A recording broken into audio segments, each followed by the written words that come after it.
Hey guys, my name's Elizabeth, and I am here today with Adam. We both have the opportunity to work in the stewardship system. So one thing you want to know about both of us ahead of time is that we're both introverts. So this is really what we do best is being videos. You guys are catching us at our absolute, this is our strength. This is what we bring every day here. I'm amazed at the stories that we get to hear here at Whitewater all the time, but yours in particular catches my attention.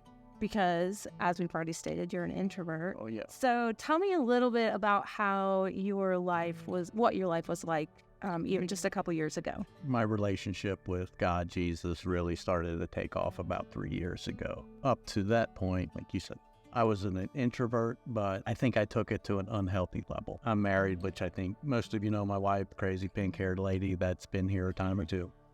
Had 3 children, and then had a close couple of friends, but that was it. Yeah. My mind, I had no more time, no more energy for anything more than that. So tell me a little bit about how maybe your perspective or how life has changed, within the last 3 years. What's been different? The biggest thing, I guess, where it all started was really relationship with God, Jesus, realizing my perception of God probably up until those 3 years ago was the doom and gloom.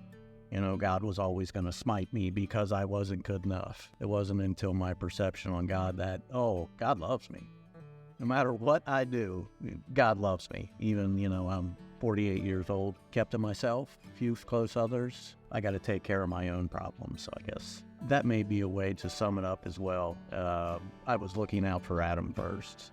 Whereas when you come into a relationship with God, with Jesus, you're now more invested in looking out for others. God accepting me, God forgiving me, I should be granting that same grace, that same action. Yeah.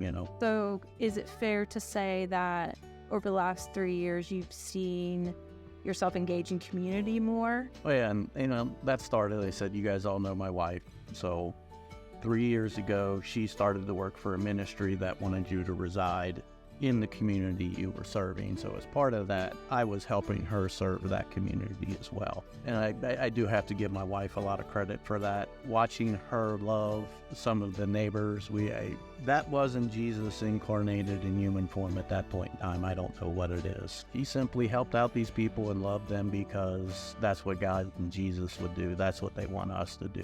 It led me to, I've got to become a more involved person and start working in the community. Or not even working in the community, start being part of the community. Right. So one part about your story that I love is the fact that not only have you joined community, you've actually created opportunities for community for other people. Wednesday night, we just send out a text informal to the group. Hey, we're making mac and cheese and hot dogs tonight. Whoever wants to show up, you're welcome. You can eat all the food you want, and then we're just going to sit around the table and enjoy each other's company a little bit. That conversation could be just, maybe somebody's having a rough day and it's a fun conversation to cheer them up a little bit. Or maybe it does go down the path of what is the meaning of life?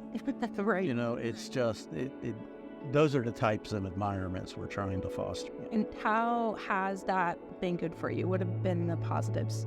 Being a part of those communities has allowed me to see some crazy good opportunities just to experience, others' relationships with God and Jesus, to see how they're doing things, how they're handling things. So just kind of coming outside of my own little bubble opened up this whole new world, and it's a good world. Yes, it is.